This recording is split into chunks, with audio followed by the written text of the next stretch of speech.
Morning everyone. आज से हम लोग क्लास 10th की भी लेक्चर प्रोवाइड करा रहे हैं, तो मुझे बड़ा अच्छा लग रहा है कि हाँ अब हम लोग 10th क्लास के बच्चों से भी कनेक्ट हो सकते हैं। ठीक, तो आप सभी लोग कुछ ऐसे इंपॉर्टेंट चीज हैं जो आप करो। मेरे वीडियो लेक्चर को अगर देख रहे हो तो इस चीज को करो, फिर हम आगे बढ़ेंगे। पहले क्या बातें हैं? सबसे पहली चीज, आप सबसे पहले प्रेजेंट सर जरूर लिखना। अगर आप क्लास 10th के बच्चे हैं और आपने अभी तक सब्सक्राइब नहीं किया है तो प्रेजेंट सर करो, सब्सक्राइब करो और अपना नाम जरूर लिख देना। ठीक, कि present sir Ravi, present sir Sumit, ऐसे जो भी तुम्हारी नाम है, क्योंकि एक दो दिन में क्या होंगे कि जो व्यूअर इकट्ठे होने हैं मेरे इस पे लेक्चर्स पे, वो इकट्ठे हो जाएंगे। ठीक है, एंड फिर उसकी एक अटेंडेंस सीट बन जाएगी, एक लिस्ट बन जाएगी जिसको हम लोग डेली टेक आउट करेंगे। आपको डेली प्रेजेंट सर करना होगा। इससे क्या होगा कि मेरी इंथुसियाज्म भी बनती रहेगी और आपको भी अच्छा लगेगा कि हम लोग सर से इंटरैक्ट कर रहे हैं, because interaction is very important for all classes. Interaction बहुत जरूरी है। नेक्स्ट चीज, अपने सारे दोस्तों में इस बात को फैला दो कि हाँ सर हमने अपनी वीडियो स्टार्ट कर दी है, अब हम लोग अपना टॉपिक स्टार्ट करेंगे। ठीक है, तो पढ़ाई एक अलग चीज है, सब पढ़ाते हैं, सब कोई चैप्टर्स को डील करेगा, सब इंसान हर कोई अपने टॉपिक को स्टार्ट करेगा और पढ़ाएगा। बट थोड़ा सा डीपर ये होता है ना, समझो मेरी बात, तो समझना थोड़ा सा कुछ इंपॉर्टेंट चीज है जो मैं चाहता हूं पहले शेयर कर दूं, उसके बाद अपना टॉपिक स्टार्ट करेंगे। आप अभी 10th क्लास में हो, राइट नाउ आप लोग 9th से मूव ऑन हुए हो और 10th में आए हो। मेरे को नहीं पता है कि आपके 9th की लेवल ऑफ स्टडी क्या थी, आपने 9th में कैसे पढ़ाई करा। मेरे को यह भी नहीं पता है कि आपका स्टैंडर्ड कैसा है, आपकी सोचने की शक्ति कैसी है। ठीक है, बट कोई बात नहीं, कुछ दिक्कत नहीं है, अभी भी लेट नहीं हुआ है। आप सबसे पहले 3-4 चीजों को अपने जीवन में उतारो।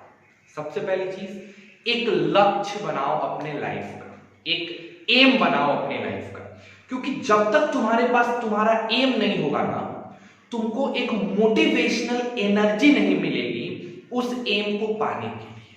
अच्छा, कभी ऐसा हुआ है कि मम्मी पापा आए हों और आके आपसे बोले हों कि बेटा 4-5 दिन हो गए, तुमने अभी तक व्हाट्सएप यूज नहीं किया, थोड़ा व्हाट्सएप यूज कर लो, थोड़ा स्टेटस लगा लो, कैसे अच्छा बात नहीं ना, यूज कर लो थोड़ा। कभी ऐसा मम्मी पापा ने बोला है? नहीं, बिकॉज आपको व्हाट्सएप यूज करने में इंटरेस्ट आता है, आपको उसके लिए एक्सटर्नल एनर्जी की जरूरत नहीं होती है, एक्सटर्नल इफर्ट नहीं लगाना होता है कि हाँ आपको कोई आगे कहे, कोई आपको मोटिवेट करे कि व्हाट्सएप यूज करो, फेसबुक यूज करो, पबजी खेलो। इन सब के लिए कोई भी एक्सटर्नल फोर्स की जरूरत नहीं होती है, ये स्पॉन्टेनियस है। नहीं, बट पढ़ाई करने के लिए बहुत मुश्किल है।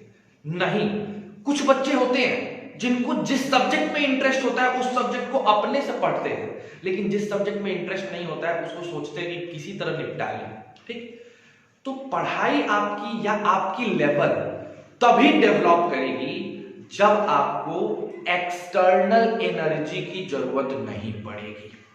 वो एक्सटर्नल एनर्जी आपके अंदर से खुद से आएगा, तब आप जाके अपने लेवल को डेवलप करोगे। और खुद से एनर्जी तभी आएगी जब आपके पास मकसद होगा कि हम पढ़ रहे हैं तो क्यों पढ़ रहे हैं, हम 10th क्लास के इस चैप्टर को पढ़ रहे हैं, क्या मकसद है मेरा, किस मकसद को लेके मैं इस चैप्टर को पढ़ रहा हूं, क्या एग्जामिनेशन निकालना मेरा मकसद है, क्या नॉलेज गेन करना मेरा मकसद है, क्या इस चीज को लेके मुझे बहुत हाई लेवल तक जाना है, वो मेरा मकसद है, क्या है मेरा मकसद। समझ लो बात को। तो जब तक एक मकसद फिक्स नहीं करोगे, पढ़ने में मजा नहीं आएगा, इंटरेस्ट नहीं आएगा, इंथुसियाज्म चाहिए पढ़ने के लिए, जोश चाहिए। बिना मतलब के पढ़ाई ना करो, ज्यादा बेटर है। समझ रहे हो बात को? तो मकसद बनाओ। अब सर सबको यही बोलता है गोल सेट करो, गोल सेट करो, एम बनाओ। ठीक है, करेक्ट, बना लेते हैं हम लोग एम, लेकिन कौन सा एम चुने? बहुत बच्चों को तो यही प्रॉब्लम होती है कि सर हम एम चुनेंगे तो कौन सा एम चुने। सबसे बड़ी दिक्कत तो हमारे साथ ये है, एम क्या चुनेगा। तो आपके पास 10th में आप हो, सारे रास्ते आपके पास ओपन है। आप यूपीएससी जा सकते हो, आप कॉमर्स लेके चार्टेड अकाउंटेंट जा सकते हो, आप बायोलॉजी का सेक्टर लेके डॉक्टर बन सकते हो, आप मैथ्स का सेक्टर लेके किस में जा सकते हो? इंजीनियरिंग में जा सकते हो। सबसे पहले 5-7 दिन प्रॉपर वर्कआउट करो, इंटरनेट पे जाओ, हर सेक्टर पे रिसर्च करो, डिफरेंट लोगों के आर्टिकल्स को पढ़ो। जैसे मैं एग्जांपल बता रहा हूं, अगर आप साइंस लेके मैथ्स लेके इंजीनियरिंग करना चाहते हैं तो क्या करोगे? एक सिंपल सा एग्जांपल, साइंस में पढ़ाई इंजीनियरिंग करने के लिए क्या करना होता है? सबसे पहले ये सर्च करो। जब ये सर्च करोगे तुमको डिफरेंट स्टेप्स मिलेंगे, जेईई मेंस कर सकते हो, एडवांस कर सकते हो, बहुत सी चीजें मिलेंगी, ठीक। उनमें से सबसे टॉप मोस्ट क्या है? तो टॉप मोस्ट जेईई एडवांस अपने इंडिया में। ओके, जेईई एडवांस की तैयारी कैसे शुरू करनी चाहिए और कब शुरू करनी चाहिए ये पढ़ो, तो तुमको सारी चीजें धीरे धीरे स्टेप में दिखनी चालू होंगी। और अगर हम स्टार्ट करते हैं तो किस तरीके से तैयारी शुरू करें, इन सब बातों पे रिसर्च करो। फिर जो बंदे जेईई मेंस में टॉपर है, all India rank 1, all India rank 2, all India rank 3, ये सब उनका आया हुआ है, उनके इंटरव्यू को जाके देखो और उनके बातों को गहराई से सुनने की कोशिश करो, समझने की कोशिश करो कि वो क्या करना चाहते हैं, उनमें ऐसा क्या अलग था जो वो टॉप हो गए, और तब अपने आप को उसी हिसाब से मॉडिफाई करो, बदलो, उसी हिसाब से पढ़ाई स्टार्ट करो। ठीक है, मैं अगर अपने बारे में बताऊं तो मेरा जो कॉन्सेप्ट है पढ़ाने का वो बहुत ही डिफरेंट है। हम देखो, 2 टाइप की स्टडीज होती है, क्वालिटेटिव एंड क्वांटिटेटिव। तो भैया मैं क्वांटिटेटिव स्टडी नहीं कराता हूं। क्वांटिटेटिव स्टडी का मतलब एक ही प्रकार के 50 क्वेश्चंस बनाए जा रहे हैं, बच्चों से बन रहा है, बच्चे बड़ा कुछ नहीं। हम क्वालिटेटिव स्टडी की बात करते हैं। अब क्वालिटेटिव स्टडी का मतलब ये हुआ कि इसमें आप अपनी सोच को बढ़ाओगे, एल्गोरिदम बढ़ाओगे। सोच बढ़ाने का मतलब क्या है सर? सोच को बढ़ाने का मतलब क्या, ये बताओ। आप रटोगे नहीं, आप चीजों को रटोगे नहीं कि ये चीजें ऐसे होती है, नहीं, ऐसे होती है तो क्यों होती है आप ये समझोगे, और जब क्यों समझ जाओगे तो उस पैटर्न पे आधारित जितनी भी चीजें होंगी आप उसको डील कर पाओगे। यानी एजुकेशन का, एकेडमिक एजुकेशन का एकमात्र पर्पस है आपके दिमाग के एप्लीकेशन को बढ़ाना। ये एक छोटा सा मार्कर है, इस मार्कर को टीचर को दोगे तो टीचर इससे लिखने का काम करेगा। अगर इसी मार्कर को किसी बच्चे को दोगे तो बच्चे इससे खेलना स्टार्ट कर देंगे। इसी मार्कर को किसी बदमाश को दोगे तो तुमको इसी से मुक्का लगा के मारेगा वो, ठीक है। एक चीज डिफरेंट पीपल्स के पास गई, उनकी सोच डिफर करती चली गई और उनका इस चीज को यूज करने का तरीका बदल गया। आप अपने आप को इस हिसाब से ढालो, इस हिसाब से टॉपिक को पढ़ो, इस हिसाब से चैप्टर को पढ़ो कि आपको इस मार्कर की प्रॉपर यूज पता हो, वो यूज पता हो जिससे आप इसका मैक्सिमम बेनिफिट निकाल सको। हम लोग एजुकेशन पढ़ते हैं, एजुकेशन लेते हैं सिर्फ इसलिए कि हमारे आसपास जितने भी रिसोर्सेज हैं, चाहे वो ह्यूमन रिसोर्स हो या एक मिट्टी, एक नॉन लिविंग रिसोर्स हो, हम उन सब का मैक्सिमम बेनिफिट करके अपने लिविंग को, अपने स्टैंडर्ड को बढ़ा सकें, अपने आप को मोर कैपेबल बना सकें। तो मेन मकसद क्या है? सोच बढ़ाना, इमेजिनेशन बढ़ाना, एप्लीकेशन बढ़ाना। हम एक एग्जांपल से तुमको समझाते हैं, बड़े ध्यान से समझो। सर जी बड़ा छोटा सा बात है, बहुत छोटा सा बात है, एकदम ध्यान से सुनना। अगर मैं किसी से पूछूं कि पेप्सी, कोका कोला देखे हो, कोका कोला, तुम्हारे दिमाग में तुरंत इमेज बनेगा कोका कोला के बोतल का। मैं बोलूं स्प्राइट देखे हो, स्प्राइट, तुम्हारे दिमाग में पट से इमेज बनेगा स्प्राइट का। समझ रहे हो बात को? मैं बोलूं नरेंद्र मोदी, तुम्हारे दिमाग में पट से इमेज बना नरेंद्र मोदी का। मैंने बोला कोरोना, तुम्हारे दिमाग में गोल सा कोरोना बन जाएगा। बन रहा है ना? तो इमेज बनता है अगर आप किसी चीज को आत्मसात किए होते हो, सब समझे हुए होते हो तो। उसी तरीके से अगर मैं तुमसे बोलता हूं डेंसिटी क्या है, एकदम छोटा सा एग्जांपल, 9th में तुम पढ़े हो इसलिए मैं पूछ रहा हूं डेंसिटी क्या है। मैक्सिमम बच्चे अपने मन में यही सोचे होंगे, गारंटी करके लिख लो, density mass upon volume. Image बना, दिमाग में इमेजिनेशन आई, कल्पना हुआ कि डेंसिटी क्या है, नहीं। लेकिन अगर हम डेंसिटी के डेफिनेशन को तरीके से पढ़ें, कैसे? Density is that physical quantity which tells us that how closely the atoms or molecules और ions of a substance is packed. Density वो फिजिकल क्वांटिटी है जो मेरे को ये बताता है कि किसी भी मैटर के एटम्स यानी उसके पार्टिकल्स कितने क्लोजली पैक्ड हैं। अगर बहुत हाई डेंसिटी है तो उसके एटम बहुत क्लोज पैक्ड हैं, अगर लो डेंसिटी है तो उसके एटम दूर दूर हैं। अब आपके दिमाग में इमेजिनेशन आई होगी डेंसिटी को लेके, आई है ना। एक और छोटा सा एग्जांपल आप लोगों से मैं क्वेश्चन पूछ रहा हूं, ईमानदारी से कमेंट करना कि किसको किसको इसका आंसर पता है, ठीक है। किसको किसको ये आंसर पता है, ईमानदारी से कमेंट करना, ठीक है। आपने क्वाड्रिलेटरल के बारे में सुना होगा, है ना। क्वाड्रिलेटरल, इसके बारे में आपने सुना होगा, है ना। क्या होता है क्वाड्रिलेटरल? ऐसा पॉलीगॉन जिसमें 4 साइड्स होते हैं। जिसमें कितने साइड्स होते हैं बच्चों कितने साइड्स होते हैं? 4 साइड्स होते हैं, ठीक है। अब हम आपसे एक क्वेश्चन पूछ रहे हैं, क्या ऐसा क्वाड्रिलेटरल पॉसिबल है? सुनना मेरी बात एकदम ध्यान से। क्या ऐसा क्वाड्रिलेटरल पॉसिबल है जिसके डायगोनल को अगर ड्रॉ किया जाए, डायगोनल को अगर ड्रॉ किया जाए तो वो इंटरसेक्ट ना करे, इंटरसेक्ट ना करे। मेरी बात को फिर से सुनो, क्या ऐसा क्वाड्रिलेटरल पॉसिबल है जिसके डायगोनल को अगर ड्रॉ किया जाए तो उसका डायगोनल एक दूसरे को इंटरसेक्ट ना करे? ऐसा पॉसिबल है? सोचो, और सोच के जो सच में सोच लिया ना, प्लीज कमेंट करो ऑनेस्टी के साथ कि यस सर है ऐसा पॉसिबल, या अगर नहीं है तो नो सर नहीं है पॉसिबल। आ रही है बात समझ? सोचो जरा, अरे सोचो, देख क्या रहो, सोचो, पॉज करो, सोचो। चलो भैया मैं गारंटी बताता हूं, 10 लोगों में से 9 लोगों का यह कहना होता है कि ऐसा क्वाड्रिलेटरल पॉसिबल नहीं है।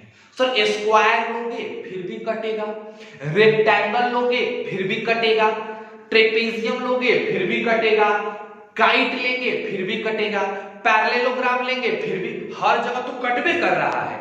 ऐसा पॉसिबल नहीं है कि कटे, है ना। है, देखो अब देखो ध्यान से, एक साइड दूसरा साइड, तीसरा साइड और चौथा साइड। कितने साइड्स हुए? 4। नाम दे दो, ए बी सी डी, ठीक है। ये मेरा क्वाड्रिलेटरल है कि नहीं? एकदम है सर, बिकॉज क्वाड्रिलेटरल की डेफिनेशन होती है a figure bounded by 4 straight lines, 4 straight lines, ठीक है। क्लियरिटी एकदम सिंपल, गुड। अब पहला डायगोनल AC, ये हो गया मेरा पहला डायगोनल AC। दूसरा डायगोनल BD, क्या AC और BD इंटरसेक्ट किया? नहीं ना किया। तो ये जो क्वाड्रिलेटरल बना, ये वाला क्वाड्रिलेटरल, इसमें डायगोनल्स इंटरसेक्ट करेंगे नहीं, तो इसको कहा जाता है डाट। क्या कहते हैं इसको? डाट नाम है। अब देखो, सब बच्चों ने क्वाड्रिलेटरल पढ़ा है, मजा आया होगा आपको, सबने क्वाड्रिलेटरल पढ़ा है, लेकिन किसी ने इस तरीके से क्वाड्रिलेटरल को सोचा नहीं। बस मेरा यही तुम लोग से अनुरोध है, मैं बस यही चाहता हूं, और YouTube प्लेटफॉर्म पे मैं बस इसीलिए आया हूं कि कम से कम आप लोगों की सोच अपने पढ़ाई के प्रति बदले। एकेडमिक स्टडी का मतलब एकेडमी में, स्कूल्स में मार्क्स लाना ही जरूरी नहीं है। मार्क्स लाओ, वो एक अच्छा कंडीशन है, बट वो मार्क्स आपको आपके खुद की एप्लीकेशन से मिलनी चाहिए, खुद की क्रिएटिविटी से मिलनी चाहिए। रट्टू नहीं बनना है, अपने आप को ताकतवर बनाना है माइंड के पॉइंट ऑफ व्यू से। इस तरीके के क्वेश्चंस को सोचने की क्षमता डेवलप करो। ऐसे बहुत से एग्जांपल्स हैं जो हम लोग देखेंगे, बहुत से एग्जांपल हैं। तो अब मुझे लगता है 10-15 मिनट तो मैंने तुम लोग को ऐसे ही बोल दिया, बट देखो ये जरूरी था, हमारा फर्स्ट वीडियो लेक्चर है, तो ये इंटरेक्शन हम लोग का बहुत जरूरी है ना। अब हम लोग बात करते हैं अपने एकेडमिक्स यानी अपने पढ़ाई के बारे में। भैया आज से हम लोग स्टार्ट करेंगे अपना पॉलिनोमियल चैप्टर। पॉलिनोमियल स्टार्ट होगा, ना रियल नंबर, ना ट्रिगोनोमेट्री, ना एनीथिंग, कुछ नहीं, पॉलिनोमियल स्टार्ट होगा और बजाते तगड़े तरीके से पॉलिनोमियल पढ़ेंगे। जो मेरे वीडियो लेक्चर को कंटिन्यू करना चाहते हैं, हमेशा कंटिन्यू करेंगे, वो भैया अपने घर पे किताब खरीद के मंगा लो, कहीं से जुगाड़ करके मंगा लो, आर.एस. अग्रवाल की बुक। भैया आर.एस. अग्रवाल क्लास 10th के लेवल पे बहुत अच्छी बुक है। मैं 12th में आर.डी. शर्मा पढ़ाता हूं, बट 10th के लेवल पे मैं आपको बता रहा हूं R S. Agarwal is the best one, सबसे अच्छी बुक है। आर.डी. शर्मा और में दिमाग मत लगाओ, बहुत मोटा है, बेकार हो जाएगा। और आर.एस. अग्रवाल से जो अच्छी, उससे अच्छा जो कॉन्सेप्ट देना, जो एक्स फैक्टर की बातें हैं, जो तगड़ी बातें हैं, जो आईआईटी तक कनेक्ट करेगा, वो मैं दूंगा आपको। उसके लिए मेरा असाइनमेंट्स आपके पास रहेगा, मेरा सब कुछ आपके पास प्रोवाइडेड रहेगा, उन सब चीजों पे ध्यान देना। हम लोग अपनी पॉलिनोमियल की पढ़ाई 0 लेवल से स्टार्ट करेंगे और ले जाएंगे उसको अपने आईआईटी जेईई मेंस के लेवल तक। हम लोग जो भी चैप्टर अपना पढ़ने वाले हैं, हर एक चैप्टर को 0 लेवल से स्टार्ट करेंगे बच्चों और लेके जाएंगे जेईई मेंस लेवल तक। आप अभी ही अपना फाउंडेशन तैयार करोगे इंजीनियरिंग की सबसे top most exam IIT JEE advance के लिए। बशर्ते जो बोलूं वो करो, समझ रहे हो बात को? जो बोलेंगे वो करोगे, तभी वैसा हो सकता है, अदरवाइज नहीं हो सकता है। तो बिना टाइम बर्बाद किए लाइक करो, शेयर करो, सब्सक्राइब करो, अपने दोस्तों तक फैला दो इस बात को, और साथ साथ प्रेजेंट सर लिखना नहीं भूलना। स्टार्ट करते हैं हम लोग अपना चैप्टर आज का, polynomial.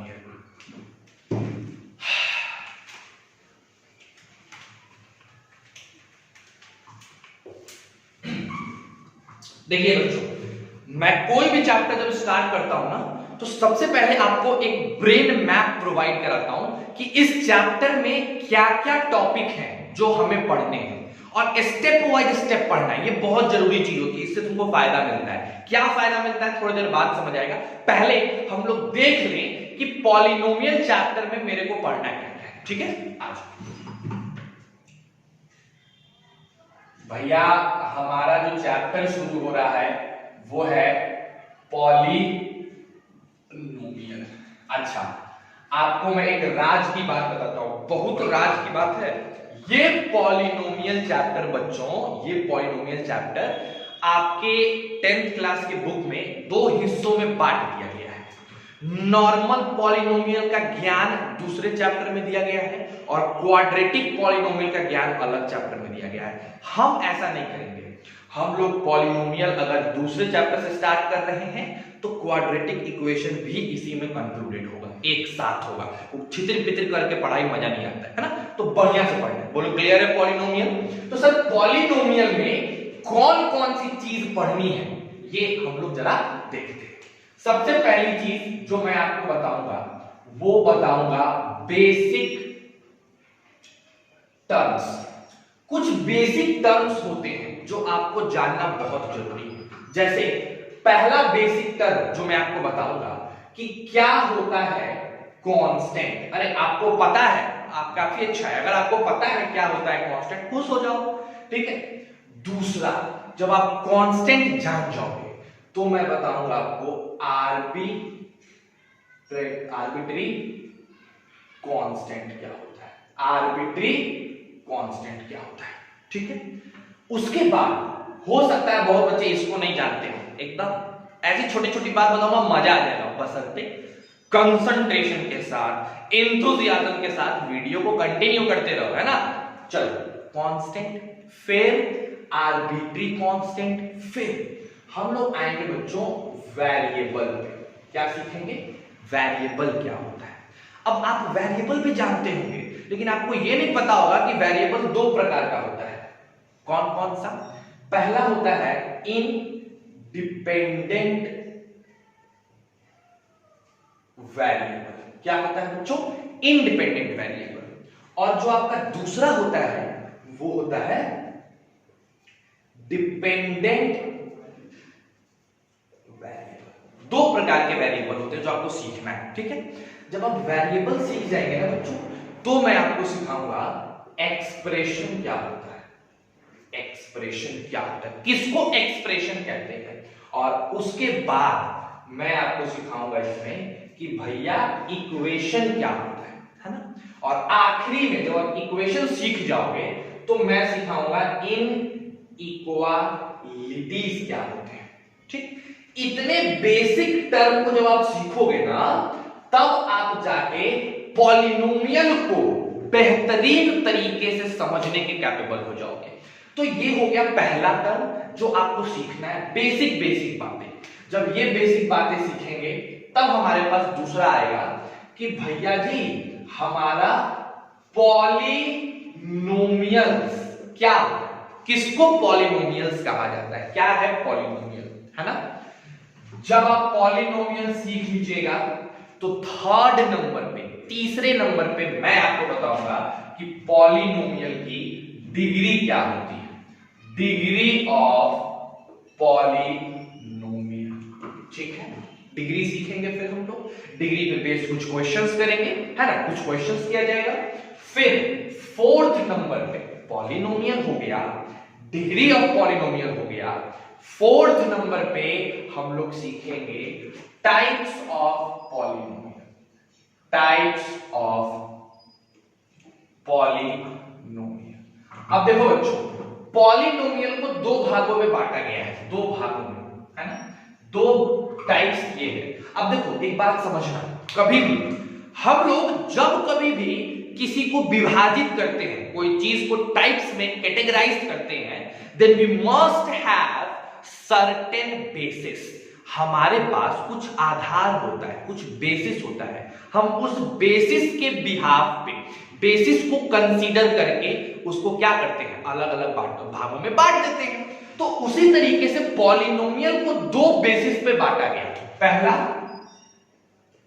On the basis of degree, degree के बेसिस पे बांट दिया गया, एक अलग हो गया।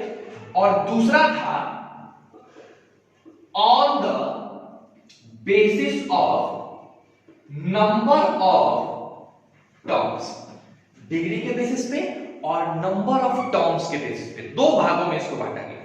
अगर मैं डिग्री की बात करूं तो डिग्री के बेसिस पे जो आया वो आपका आया zero polynomial, zero polynomial. Zero polynomial के बाद आपके पास आता है कांस्टेंट पॉलिनोमियल, है ना। कांस्टेंट हमें जगह का यहां दिख रहा होगा मेरे हिसाब से आपको, या फिर एक काम करता हूं इधर बताता हूं, ठीक है, इस डिग्री के बेसिस पे इधर लेके आता हूं। ठीक, तो zero polynomial, constant polynomial. C number पे आपके पास निकल के आएगा लीनियर पॉलिनोमियल, है ना। उसके बाद डी नंबर पे आपके पास आएगा क्वाड्रेटिक, क्या आएगा बच्चों, क्वाड्रेटिक पॉलिनोमियल। उसके बाद ई नंबर पे आएगा मेरे बालक क्यूबिक पॉलिनोमियल, है ना।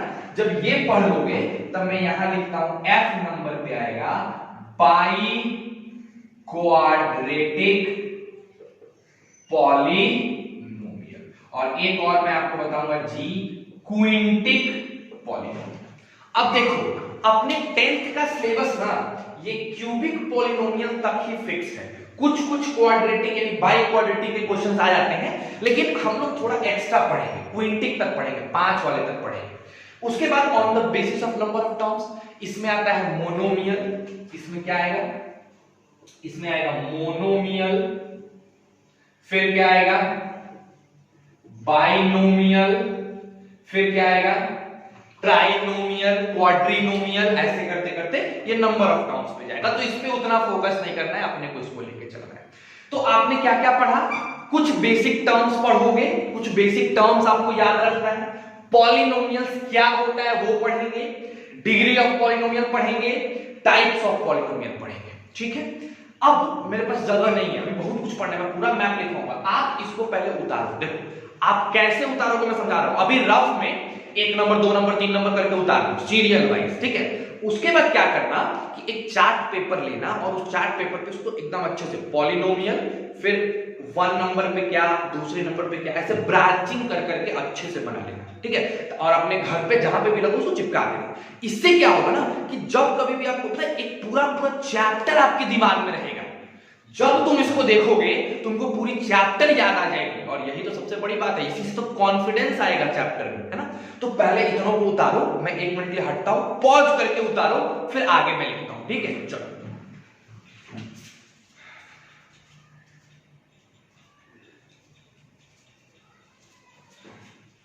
चलिए, मेरे हिसाब से आपने उतार लिया होगा, है ना? तो हम लोगों ने पढ़ा टाइप्स ऑफ पॉलिनोमियल, यानी कि सेकेंड, थर्ड एंड फोर्थ तक।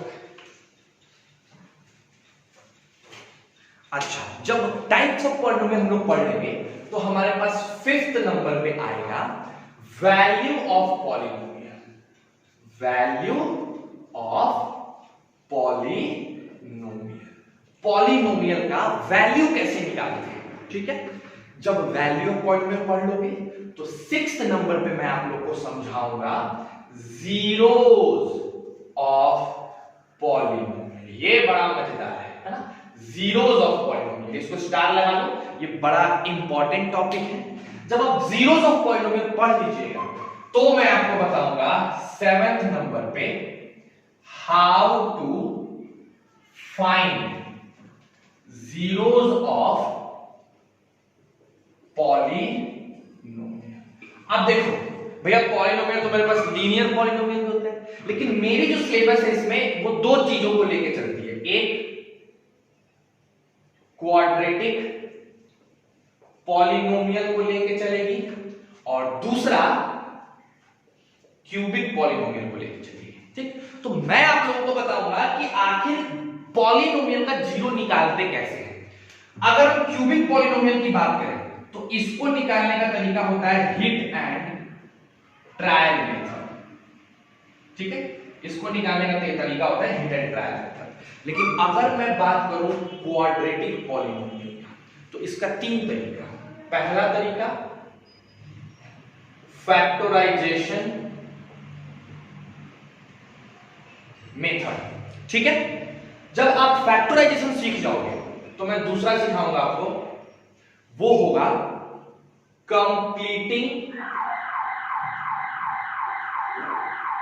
Square method. Completing square method, है ना?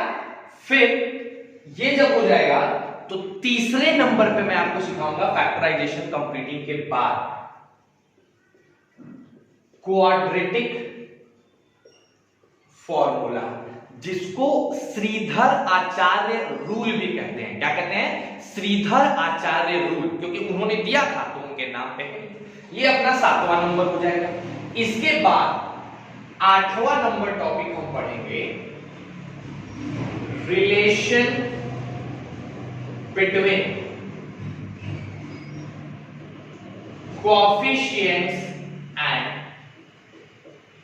जीरोज ऑफ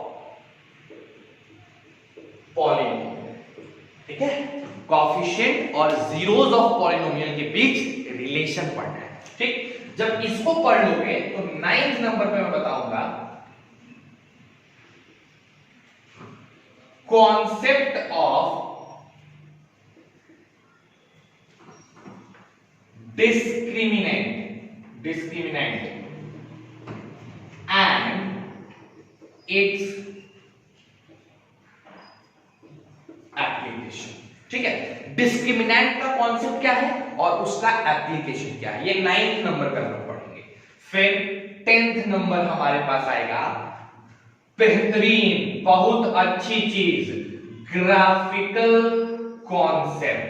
भैया ये जो है ना, ये सिर्फ मैथ्स में आपको काम नहीं आने वाला, ये फिजिक्स में भी आएगा, केमिस्ट्री में भी आएगा, हर जगह आएगा।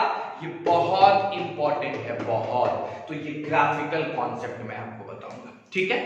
उसके बाद आखिरी में आएगा 11 नंबर पे हमारे पास वर्ड प्रॉब्लम्स हम लोग देखेंगे, ठीक? तो ये तो हो गई हमारी ब्रेन मैप, यानी टोटल पॉलिनोमियल चैप्टर और क्वाड्रेटिक इक्वेशन चैप्टर। इस दोनों चैप्टर में मेरे को टोटल 11 टॉपिक हैं जिसको पढ़ना है। उन टॉपिक के अंदर छोटे छोटे टॉपिक वो अलग है, बट मेजर कितने टॉपिक्स हैं बच्चों? 11 टॉपिक्स हैं। समझ रहे हो बात को? एकदम क्लैरिटी है आपको इस टॉपिक की। अब इसको पढ़ने के बाद हम क्या करेंगे? आपको होमवर्क मिलेगा, डेली के डेली आपको होमवर्क मिलेगा। आप उस होमवर्क को डेली के डेली बनाओगे और शाम को 7 बजे से लेके 9 बजे रात तक मैं आपके लिए ऑनलाइन अवेलेबल रहूंगा। आप मेरे व्हाट्सएप नंबर यहां मैं लिख दे रहा हूं 7970391727। इस व्हाट्सएप नंबर पे आप मेरे को कभी भी जो भी क्वेश्चन जो भी दिक्कत आपको हो वो शाम को 7 से 9 के बीच टेक्स्ट कर सकते हो, मैसेज कर सकते हो, फोटो क्लिक करके भेजो, मैं उसको एक्सप्लेन करके क्लिक करके भेजूंगा और वॉइस नोट से समझा दूंगा। अगर ज्यादा दिक्कत होगा तो हम लोग लाइव भी आ जाएंगे, ठीक है। तो ये चीजें ध्यान रखो। तो आप सारा का सारा डाउट कर लीजिएगा, सारा डाउट हम लोग क्लियर कर लेंगे, डाउट का भी सारा काम खत्म हो गया। उसके बाद जब सारी डाउट क्लियर हो जाएगी तब हम लोग ऑनलाइन टेस्ट ऑर्गेनाइज करेंगे, ठीक है। और वो टेस्ट आपको देना होगा एंड देन नेक्स्ट चैप्टर पे मूव ऑन करेंगे। क्लैरिटी है? आई होप आपको चीजें समझ में आ रही है। ओके, तो स्टार्ट करते हैं। इस ब्रेन मैप को पहले उतारो, फिर स्टार्ट करते हैं अपने आज के टॉपिक को, आज के थ्योरी को। Okay, do it fast.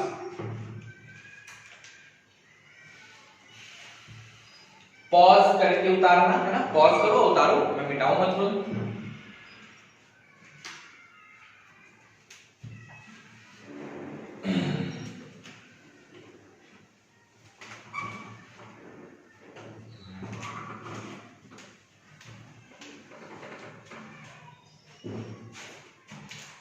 चलो बच्चों, तो हम लोग स्टार्ट करते हैं अपने बेसिक टर्म से। एक और मैं बात बता दूं आपको, जो भी चीजें मेरी बोर्ड पे रहेगी वो आपके कॉपी पे होनी चाहिए।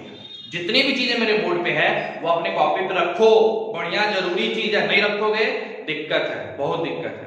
तो स्टार्ट करते हैं अपने आज के टॉपिक को बेसिक टर्म से। सबसे पहली चीज कि भाई साहब ये जो कांस्टेंट है, ये कांस्टेंट क्या होता है? इसको लिखने की जरूरत है, मैं समझा रहा हूं, एकदम सिंपल, इसकी डेफिनेशन रटने की जरूरत नहीं है, बस एक बार रिकैप होना जरूरी है, वास्तविकता जाननी जरूरी है। कांस्टेंट क्या होता है? कितने बच्चों को पता है? मैक्सिमम को पता होगा। Yes sir, it is constant. क्या होता है कांस्टेंट? कोई भी सिंबल जिसकी वैल्यू चेंज ना करे, कोई भी चीज जिसकी वैल्यू बदले नहीं, एकदम फिक्स्ड है, वो किसी भी हालत में नहीं बदल सकता है, कुछ भी कर लो उसकी वैल्यू नहीं बदलेगी, हम उस चीज को क्या कहते हैं? हम उस चीज को कांस्टेंट कहते हैं। तो आपको दिमाग में रखना, व्हाट इज अ कांस्टेंट? जिसकी वैल्यू कभी ना बदले, कभी चेंज ना हो। जैसे 2 मेरा एक कांस्टेंट है, 3 मेरा एक कांस्टेंट है, 4 कांस्टेंट है, 5 क्या है? कांस्टेंट है। इन सब की वैल्यू कभी बदलेगी क्या? कभी नहीं बदल सकती, कभी नहीं बदल सकती। ये क्या हो गया? कांस्टेंट हो गया। बट कांस्टेंट का एक भाई होता है, उसको कहते हैं आर्बिट्री कांस्टेंट। आर्बिट्री कांस्टेंट, ये क्या है? Arbitrary constant. आर्बिट्री कांस्टेंट वैसे कांस्टेंट को कहते हैं जिसकी वैल्यू हम कुछ भी असाइन कर सकते हैं, कुछ भी, मेरी मर्जी मैंने उसको 2 दे दिया। जैसे समझो मेरी बात को, समझो। ऐसे मान लो लिखा हुआ है ax plus 6 is equal to 7, मान लेते हैं ax plus 6 is equal to 7। यहां पे 6 क्या है? कांस्टेंट। 7 क्या है? कांस्टेंट। x क्या है? वेरिएबल। लेकिन ये जो a है, ये a क्या है? ये भी कांस्टेंट है, बट ये आर्बिट्री कांस्टेंट है। मतलब हम इसको कोई भी वैल्यू असाइन कर सकते हैं, 10, 12, 15, 14, 16, 20, मेरी मर्जी मैं इसको कौन सा वैल्यू देता हूं। लेकिन अगर मैंने इसको एक बार वैल्यू दे दिया तब ये नहीं बदलेगा, मैंने इसको 5 रख दिया तो x को जितना मन उतना मरोड़ लो, x को जितना मन करे उतनी बार x को आप बदल लीजिए, लेकिन आपका ये a नहीं बदलने वाला है। क्यों? क्योंकि ये आर्बिट्री कांस्टेंट है। जैसे इसको मैंने 10 दे दिया, a की वैल्यू मैंने रख दी 10, क्या x के बदलने से a का वैल्यू बदलेगा? नहीं।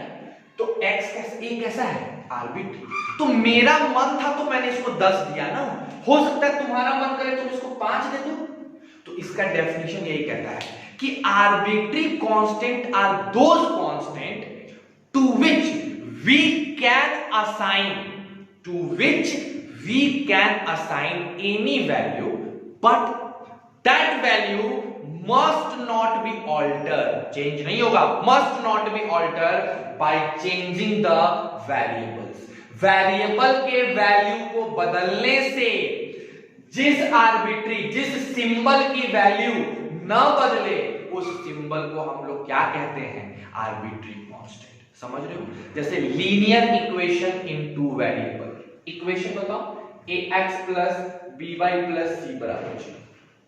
a क्या है, आर्बिट्री कांस्टेंट, b क्या है, आर्बिट्री कांस्टेंट, c क्या है, आर्बिट्री, और 0 क्या है, कांस्टेंट। x और y क्या है, वेरिएबल। ये आर्बिट्री कांस्टेंट क्यों है सर? क्योंकि किसी इक्वेशन में a का वैल्यू 2 रहता है, b का वैल्यू 3, c का वैल्यू 4, तो कोई दूसरे में इसका 3, इसका 2, इसका 4, लेकिन जिस इक्वेशन में ये 3 है उसमें ये 3 ही रहेगा, चाहे तुम्हारा x कुछ भी हो जाए। अगर इसको 3 दे दिया गया तो ये 3 ही रहेगा। जैसे मान लो मैंने इसको दे दिया 2x प्लस 5y प्लस 7 बराबर 0, तो अब मैंने इसको 2 वैल्यू दे दी ना, a को मैंने 2 वैल्यू असाइन कर दी, b को मैंने 5 वैल्यू असाइन कर दी, c को मैंने 7 वैल्यू असाइन कर दिया। एक बार जब वैल्यू असाइन कर दिया गया तो क्या ये बदल सकता है? नहीं, लेकिन कोई दूसरी वैल्यू भी तो हम असाइन कर सकते हैं। तो आर्बिट्री कांस्टेंट क्या है, फिर से बताओ, आर्बिट्री कांस्टेंट क्या है? वो कांस्टेंट जिसकी वैल्यू को हम असाइन करते हो, हम डिसाइड करते हो, लेकिन एक बार डिसाइड हो जाने के बाद वो चेंज नहीं हो सकता, चाहे तुम कुछ भी कर लो।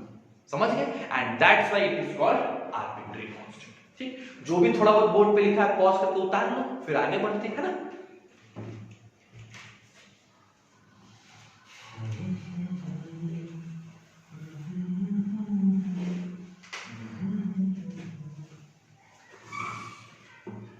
आइए सर अब थोड़ा सा आगे बढ़ा देखा जाए आर्बिट्री कांस्टेंट के बाद क्या कहानी है। ठीक है, जब आर्बिट्री कांस्टेंट हो गया, अब हम लोग बात करेंगे वेरिएबल्स की। इसको जरा रिवाइज कर लेते हैं। क्या होता है वेरिएबल, किसको कहते हो वेरिएबल? सर कोई भी चीज जो फिक्स्ड ना हो, जिसकी वैल्यू हर समय बदलती जाए, वो क्या है, वेरिएबल है। ठीक, जनरली मैथ्स में इसको x और y या z वगैरह से डिनोट करते हैं। जनरल केस में बता रहा हूं, इसको हम लोग वेरिएबल कहते हैं। अब वेरिएबल दो टाइप के, डिपेंडेंट वेरिएबल और इंडिपेंडेंट। जैसे समझना मेरी बात को, अगर मैं लिखता हूं y is equal to 2x plus 7, एकदम ध्यान से देखो, y is equal to 2x plus 7। अगर मैं x की वैल्यू 0 करूं तो y की वैल्यू 7 हो जाएगी। ठीक है, अगर मैं x की वैल्यू 1 करूं तो y की वैल्यू 9 हो जाएगी। ठीक, यहां क्या सिचुएशन है, x के वैल्यू को मैं बदल रहा हूं तो y की वैल्यू उस x के वैल्यू पे डिपेंड हो रही है। तो इस इक्वेशन में x हो गया इंडिपेंडेंट वेरिएबल, है ना, एंड y हो गया डिपेंडेंट वेरिएबल। ठीक है, क्यों? क्योंकि x अपने मर्जी से वैल्यू ले सकता है, 0, 5, 3, 7, 8, 9 कुछ भी, और y को x के वैल्यू पे डिपेंड करना होगा। तो ये हो गया इंडिपेंडेंट, ये हो गया डिपेंडेंट। लेकिन अगर इसी चीज को मैं ऐसे लिख दूं, y minus 7/2 is equal to x, अब y हो गया इंडिपेंडेंट और x हो गया डिपेंडेंट। तो डिपेंडेंट वेरिएबल और इंडिपेंडेंट वेरिएबल सिचुएशन के हिसाब से डिसाइड होते हैं, फिक्स नहीं है कि ये इंडिपेंडेंट है तो हमेशा इंडिपेंडेंट है। थोड़ा बहुत सिचुएशन में हेर फेर लाया जाएगा, वही इंडिपेंडेंट वेरिएबल डिपेंडेंट बन जाएगा। तो डिपेंडेंट वेरिएबल और इंडिपेंडेंट वेरिएबल सिचुएशन के हिसाब से डिसाइड होता है। अब हम थोड़ा हिंट देते हैं, जो अकेला है वो डिपेंडेंट है और जो 10 लोगों के साथ है वो इंडिपेंडेंट है। अरे ये बात समझ में, बस इसी को लेके चलना है। ठीक है, तो आपको डिपेंडेंट इंडिपेंडेंट का भी कॉन्सेप्ट क्लियर हो गया, समझ लो बात को, इसको उतार लो फिर देखते हैं। ठीक है,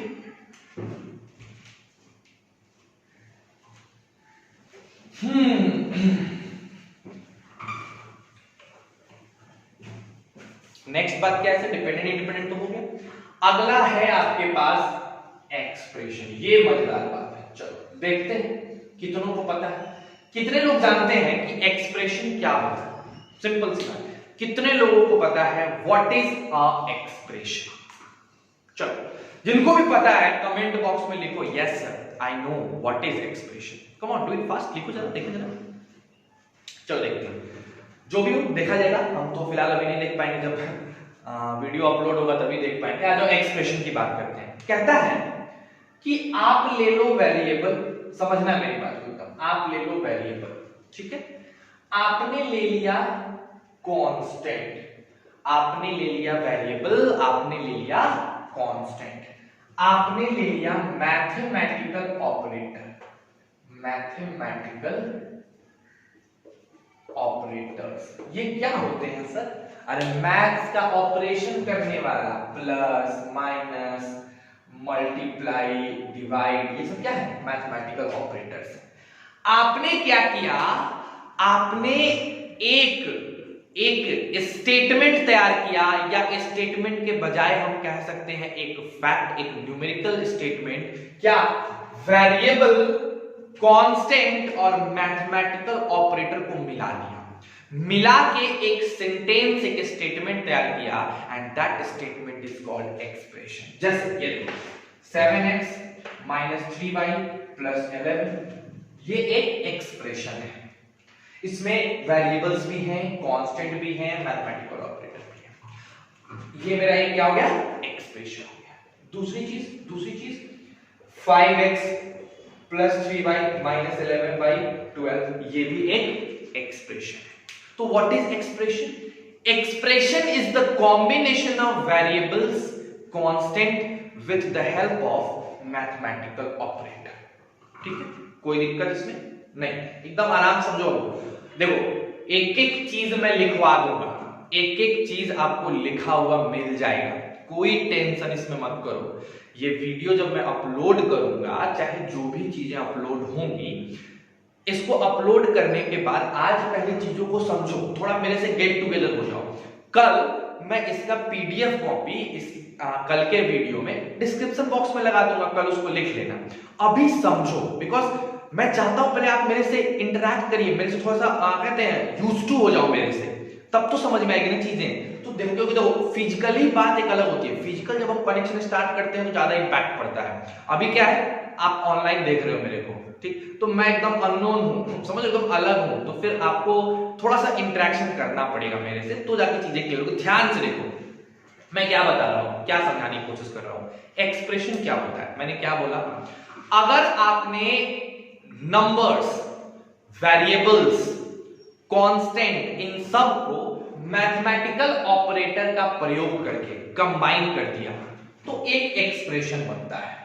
ठीक है, ध्यान देने वाली बात क्या है कि इस एक्सप्रेशन में बस एक साइड होगा, कभी भी एक्सप्रेशन सिंगल साइडेड होता है, डबल साइडेड नहीं होता है। एक्सप्रेशन में एलएचएस और आरएचएस नहीं होते हैं, एक्सप्रेशन सिंगल साइडेड होता है। पहला पॉइंट, सारे पॉइंट्स तुमको पीडीएफ में लिखे मिल जाएंगे, लेकिन पहले मुझे आज समझा लेने दो, ठीक है।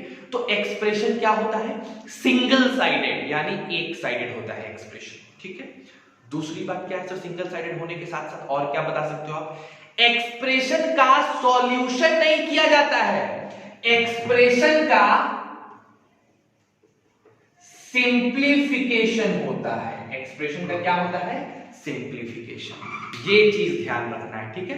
What is expression sir, expression single sided होता है, एक्सप्रेशन कॉम्बिनेशन है variables, constant by using mathematical operators. उनको हम सॉल्व नहीं करते हैं, बल्कि उनको हम सिंप्लीफाई करते हैं। कभी भी एक्सप्रेशन को सिंप्लीफाई किया जाता है, इसमें एलएचएस और आरएचएस नहीं होता है। आ रही है बात समझ में, कोई दिक्कत, क्लैरिटी है? तो ये एक्सप्रेशन की कहानी है, समझ गए। अब बिना देर किए मैं इक्वेशन समझाता हूं। इक्वेशन क्या होता है, एकदम सिंपल सा, इक्वेशन क्या होता है।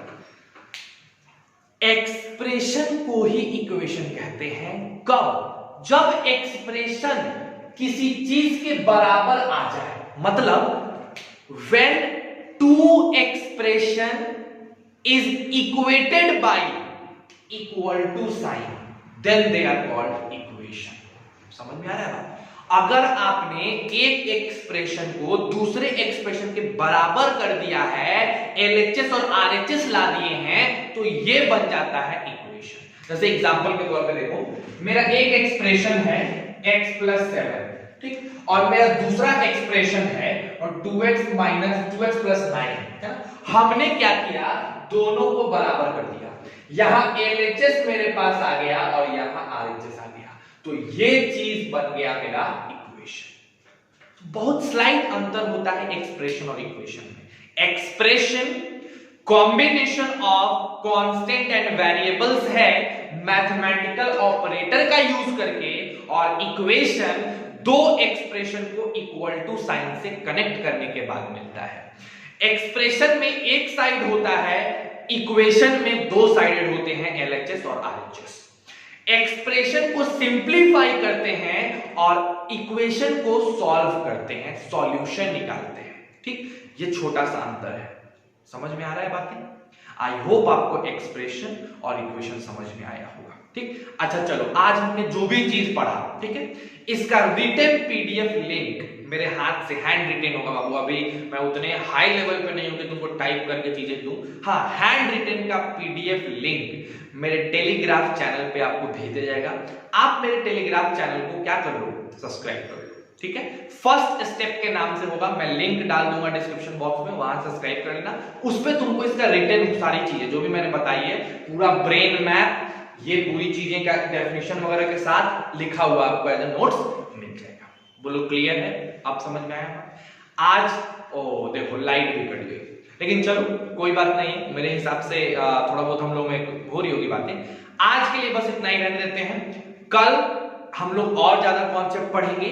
आज का तो मैक्सिमम टाइम आपको समझाने में चला गया, आपको कॉन्सेप्ट क्लियर करने में चला गया. हमने ज्यादा कुछ पढ़ाई नहीं की, बट कोई बड़ी बात नहीं है, कोई बहुत बड़ी, देखो लाइट आ गई, कोई बहुत बड़ी दिक्कत नहीं है. आज का कॉन्सेप्ट यहीं तक रखते हैं. थोड़ा कम वीडियो है, आपका काम है बच्चों. मैं थोड़ा स्लो इसलिए पढ़ाया चीजें, क्योंकि ताकि और व्यूअर्स जुड़ जाएं. ठीक, तो मैं चाहता हूं कि रेगुलर रहे बच्चे मेरे साथ, है ना. तो प्लीज अपने सारे दोस्तों को शेयर करो, सब्सक्राइब करवाओ. देखने के लिए बोलो, कौन सा मैं तुमसे पैसा ले रहा हूं यार, 1 घंटा देख के तो देखो, 3-4 दिन देख के तो देखो, तुमको देखो कितना मजा आएगा, कितनी अच्छी अच्छी बातें तुम सीखोगे. पहले शेयर करो, सब्सक्राइब करो, और मैं चाहता हूं कि तुम फटाफट से सब दोस्तों तक छीट दो. भैया देखता हूं कौन कितना ज्यादा करवा देता है सब्सक्राइब. जल्दी जल्दी फैलाओ इस चीज को. ठीक है, एंड आई होप आज का लेक्चर आपको अच्छा लगा होगा. बशर्ते आज का काम मैं आपको बता देता हूं, जाओ अपने एम को डिसाइड करो, और जो चीज आज मैंने बताया है उसको अच्छे से नोट कर लो. बस आज के लिए इतना ही. कल हम लोग इस पे और डेप्थ में पढ़ेंगे, और ज्यादा पढ़ेंगे. कल एकेडमिक्स बातें ज्यादा है और बाकी कुछ नहीं. आज थोड़ा सा एकेडमिक्स बातें कम हुई हैं. ठीक, तो आई होप आपको समझ में आया होगा. जाके टेलीग्राफ का लिंक सब्सक्राइब कर लो. Have a good day and stay safe and stay healthy.